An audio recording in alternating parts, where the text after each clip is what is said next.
శ్రీమాత్రే నమః. ఈరోజు 59వ శ్లోకం. అంతకంటే ముందు ఒకసారి 58వ శ్లోకాన్ని చెప్పుకుందాం. యదా సంహరతే చాయం కూర్మోంగానీవ సర్వశః ఇంద్రియాణీంద్రియార్థేభ్యః తస్య ప్రజ్ఞా ప్రతిష్ఠిత.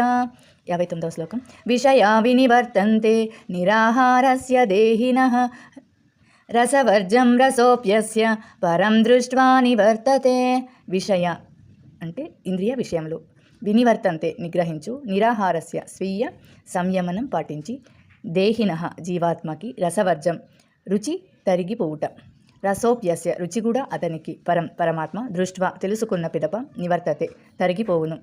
సాధకులు తమ ఇంద్రియములను వాటి భోగ వస్తువు విషయముల నుండి నియంత్రించినా కానీ ఇంద్రియ విషయముల మీద రుచి ఉండిపోతుంది. కానీ భగవత్ ప్రాప్తి పొందిన వానికి ఆ రుచి కూడా అంతమగును.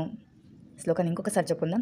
విషయా వినివర్తంతే నిరాహారస్య దేహినః రసవర్జం రసోప్యస్య పరం దృష్ట్వా నివర్తతే. 60వ శ్లోకాన్ని రేపు చెప్పుకుందాం.